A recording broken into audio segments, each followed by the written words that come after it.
Bom dia, a paz do Senhor a todos.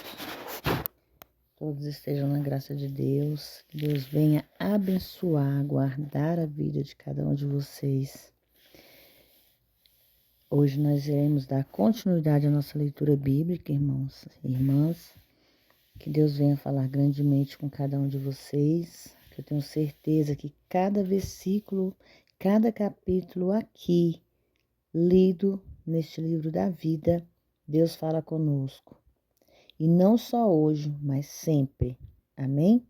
Porque o livro da vida, ele é uma renovação todos os dias em nossas vidas. Se todos os dias você pegar o livro da Bíblia, é a Bíblia, que é a palavra do Senhor. Se todos os dias você pegar e resolver abrir numa página, ler um versículo, Deus tem uma nova mensagem todos os dias na vida de vocês. Amém? Hoje nós iremos entrar no capítulo 27, que fala sobre a lamentação sobre Tiro, seu esplendor e sua riqueza. No versículo 1. E veio ainda a minha palavra do Senhor, dizendo: E tu, filho do homem, levanta uma lamentação sobre Tiro. E dize a Tiro que está situada na entrada do mar e negocia com os povos de muitas ilhas. Assim diz o Senhor Deus: Ó Tiro, tu dizes, eu sou profeta em formosura. No coração dos mares estão os teus termos. Os que te edificam aperfeiçoam a tua formosura. Dos cipresses de Sinir fabricaram todos os teus converses. Trouxeram cedros do Líbano para fazerem mastros para ti. Dos carvalhos de Bazã fizeram os teus remos. A campanha dos assírios fez os teus bancos de marfim das ilhas dos quiteus. Do linho fino bordado trazido do Egito eram as tuas cortinas para que se servissem de velas azul. E púrpuras das ilhas de Elisa formaram a tua cobertura. O coração do Sidom de Avarte foram os teus remeiros, os teus sábios, ó Tiro, que estavam em ti, estes foram os teus pilotos. Os anciãos de Gebal, os seus sábios, foram a ti os que consertavam as tuas fendas. Todos os navios no mar e os marinheiros se achavam em ti para negociar, para tratarem dos seus negócios. Vamos lá. Vamos começar do primeiro versículo. A razão pelo qual o Espírito Santo dá tanto detalhe a respeito de Tiro é porque a cidade é um símbolo dos esforços de Satanás para edificar um reino terreno. Desse modo, suprir as necessidades do homem sem Deus. Como tal, Tiro serve no Antigo Testamento como um símbolo do sistema corrupto do mundo, irmãos. Assim como uma Babilônia reconstruída servirá no Novo Testamento. Como o Senhor destruiu a primeira, do mesmo modo ele destruirá a última. A lamentação sobre Tiro é dada do Espírito Santo porque essa cidade é como comércio, foram ajudados grandemente por Satanás e foi então usada como uma projeção espiritual do seu evangelho de engano.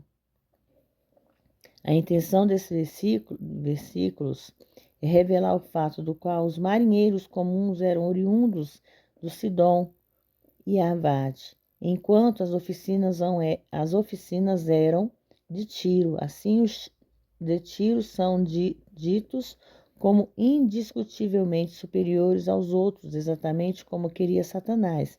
Sidom, às vezes grafado, Sidom estava situado a cerca de 48 quilômetros ao norte de Tiro. Isso se refere à atividade mercantil constante dos navios mercantes em aumentar continuamente as riquezas de Tiro. O poder militar de Tiro. No versículo 10. As persas lídios e os púter eram os teus homens de guerra, os seus exércitos, escudos e capacetes penduravam em ti, eles manifestaram a tua glória. A frase era eles manifestavam a sua glória, significa que eles protegiam as riquezas. E os filhos de Avarde, o teu exército estava sobre o teu muro e ao redor. E os camaditas em tuas torres, seus escudos penduravam sobre os teus muros em redor, eles aperfeiçoaram a tua formosura. Os mercadores de Tiro, Tarsis renegociava contigo para a causa da abundância de todas as suas riquezas, com prata, ferro, estando chumbo, comercializavam nas suas feiras. Javã, Tubal e Meseque eram teus mercadores, em troca das suas mercadorias, davam homens e objetos de bronze. A troca, irmãos, das mercadorias davam homens e objetos de bronze.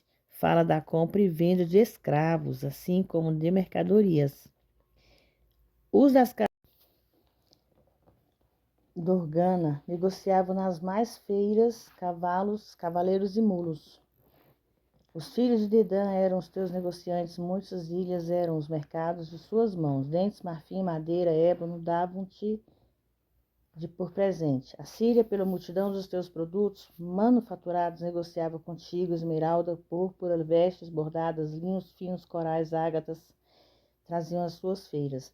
Judá e a terra de Israel eram eles os teus mercadores, com trigo de Minite, Managué, mel, azeite, bálsamo, fizeram negócios contigo. Damasco, pela multidão dos teus trabalhos, pela abundância de toda a sorte de riqueza, negociava contigo com vinho de Hebom e lã branca. Também Dan e Javã, pelas tuas mercadorias, davam em troca ferro trabalhado, cinamônio, calamo, aromático, que assim entravam no teu comércio. Dedã negociava contigo com panos preciosos para carros. A Arábia, de todos os príncipes de Quedá, era o negociante de suas mãos, cordeiros, carneiros, bodes, nessas coisas negociavam contigo. Os mercadores de Sebã e Ramá eram seus negociantes com todos os teus principais aromas, a toda pedra preciosa e ouro negociaram nas tuas feiras. Arã, Cane e Edém, os mercadores de Sebã, de Assíria, Aquilmade, contigo negociavam.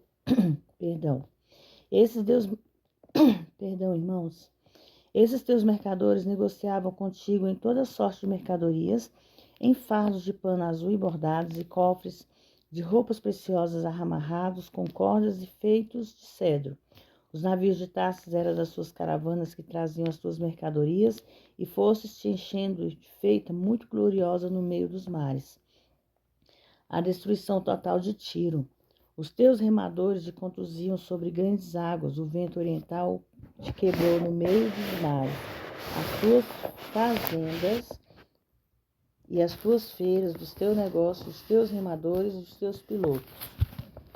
Os reparadores das tuas fendas, os agentes dos teus negócios e todos os teus homens de guerra que há em ti, com toda a tua companhia que no meio de ti te encontra, caíram no meio dos mares no dia da sua queda. Ao estrondo dos gritos dos teus marinheiros, retremerão as arrabaldes. E todos os que pegam remos marinheiros e todos os pilotos do mar descerão de seus navios e na terra pararão. E farão ouvir a sua voz sobre ti, e gritarão amargamente, e lançarão pó sobre as tuas cabeças, e se revolverão a cinza. Raparão as cabeças por tua causa, vestirão de sacos, e chorarão sobre ti as amarguras da alma. E levantarão uma lamentação sobre ti nos teus prantos, e lamentarão sobre ti, dizendo: quem foi como Tiro, como a que foi destruída no meio do mar? Quando as tuas mercadorias saíam pelos mares, fartastes e muitos povos aos reis da terra enriquecestes com a grande abundância das suas riquezas e mercadorias. No tempo em que serás quebrantada nos mares, no profundo das águas, cairão o teu comércio e toda a tua companhia no meio de ti. Todos os moradores das ilhas ficarão cheios de espanto sobre ti, os seus reis tremerão, sobremaneira ficarão perturbados nos seus rostos. Os mercadores dentre os povos assobiaram sobre ti, serás um espanto e nunca mais serás para sempre. Irmãos, aqui fala com a sua destruição por Nabucodonosor, e novamente cerca de 150 anos mais tarde, por Alexandre o Grande. A grandeza e a glória de Tiro morreram, para nunca mais ressuscitarem.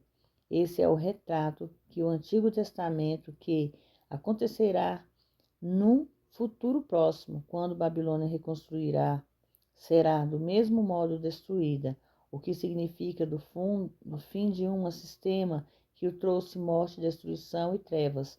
De fato, como Tiro foi destruída, do mesmo modo Babilônia e todo o seu sistema também serão destruídos. Isso acontecerá imediatamente antes da segunda vinda, que fica em Apocalipse, capítulo 17, 18, irmãos.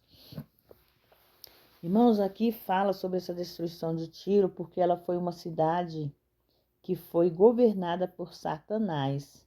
E claro, irmãos, que Deus não ia deixar que Satanás dominasse a terra, né? Como nós vemos hoje, irmãos, no tempo que nós estamos vivendo, o quanto Satanás está furioso sobre os filhos de Deus. Quantas maldades ele está fazendo com que aconteça. Por quê? Por causa das fraquezas humanas, irmãos. Porque nós não podemos culpar somente Satanás por tudo de ruim que acontece na vida.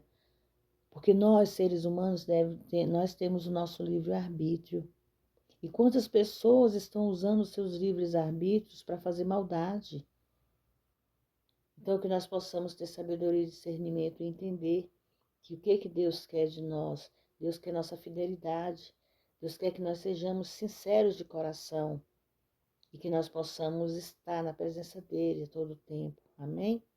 Que vocês fiquem na paz do Senhor, que Deus abençoe a vida de cada um de vocês e familiares e que Ele possa levar a provisão necessária que vocês necessitam. Fiquem todos na paz do Senhor, que vocês possam ouvir essa leitura bíblica, que vocês possam compartilhar e se inscrever no meu canal. Amém? Fiquem todos na paz.